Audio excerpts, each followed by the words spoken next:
Hi everyone, welcome back. We were discussing about carbon and its compound chapter. Let's see our today's topic, versatile nature of carbon. So what happened? There are different amount or different types of compounds in the nature. So in the 18th century, what scientists decided that? Scientists decided to categorize these components. Okay, these compounds. So there comes our scientist. Who is that scientist? Our Joseph John Berzelius. Joseph John Berzelius, what happened in 1807, he said that we will divide the compounds into two types. One is organic compounds, other one is inorganic compound,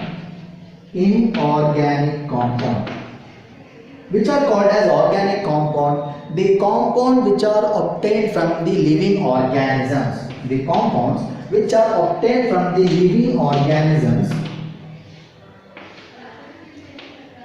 we will call that compounds as organic compound. Why? Because to make a compound from living organism, it requires certain vital force. Some invisible force is present in the living organism. Some invisible force is present in the living organism that is helping to make compound called as organic compound. So what is it? That the compound which are obtained from the living organism as organic compound, and the compound which are not obtained from the living organism, he named it as inorganic compound. Understood? So Joseph John Berzelius in 1807 he said that so all the compounds can be categorized into two types. One is organic compound, other one is inorganic compound. Which are called as organic compound. The compound which are obtained from the living organisms are called as organic compound, and the compound which are not obtained from the living organism are called as inorganic compound. Okay, now what happened after 21 years in the year 1828, there comes our scientist. Who is that scientist? Frederick Wöhler.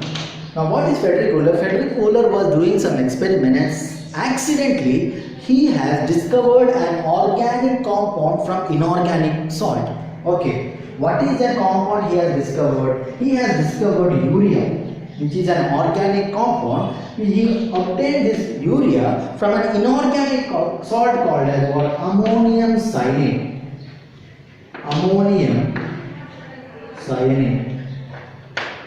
Okay, what is the chemical formula for urea? It is CONH2 twice. And what is the chemical formula for ammonium cyanide? It is NH4CNO. So what happened? Frederick Wöhler, he accidentally found what? Organic compound from what? Inorganic salt. Till that time, what the scientists used to think that what Berzelius said was right. Only the organic compound can be obtained from the living organ. But what happened here? Frederick Wöhler was accidentally discovered an organic compound from inorganic compound. From there onwards, scientists started discovering many other organic compound in the laboratory. Means what? From the inorganic nature, from all those acetic acid, methanol, all were discovered. With this, what happens? Scientists define the definition for organic compound. How scientists define the definition for organic compound? The compound which are obtained from the carbon. Okay, the compounds which are obtained from carbon.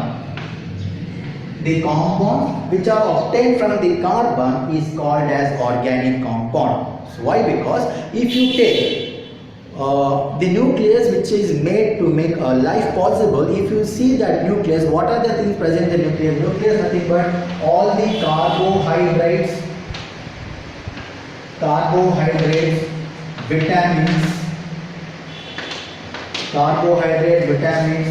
nucleic acid, then lipids, hormones, all these things, all these molecules which were required to make the life possible, all these molecules contains carbon compound in it. Not only that, what is that? What the food, what we take, whatever the natural fibers like silk, wool, cotton, at the same time if you take synthetic fibers, or if you take the gases which are obtained from the natural gas or the petroleum, all these compound contains organic compounds. Whatever the reaction that takes place inside the human living organism, it is also the reaction of carbon compound. So what the scientist has defined about organic compound, the compounds which are obtained from the carbon are called as organic compound. Understood? So here, what we can say that carbon is a special element. Carbon is a special element. Why? Because from the carbon we can make different types of molecules, different types of compounds from the carbon atom. One such distinct part, what is the behavior of the carbon is catenation. What is that catenation?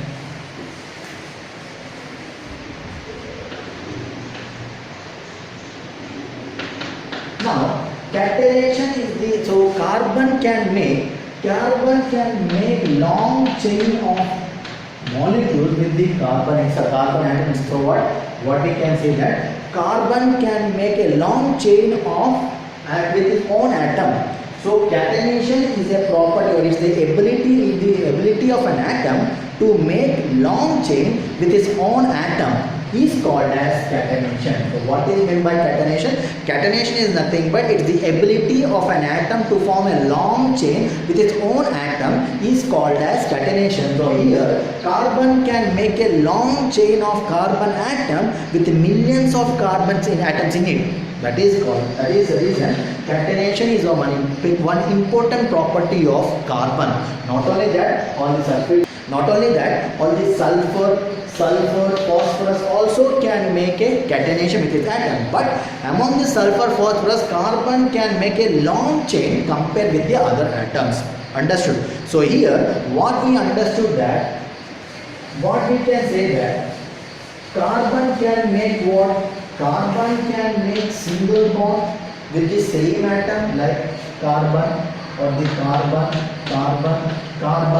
or carbon can make bond with the other atom, bromine, iodine, or carbon can make double bond and single bond, or carbon can make triple bond and single bond. At the same time, carbon can make long chain of what? Carbon atom with it. So all these means what? Carbon can make different types of bonding. Carbon can form different type of structure. That is the reason carbon is called as the versatile element, or carbon has the versatile nature.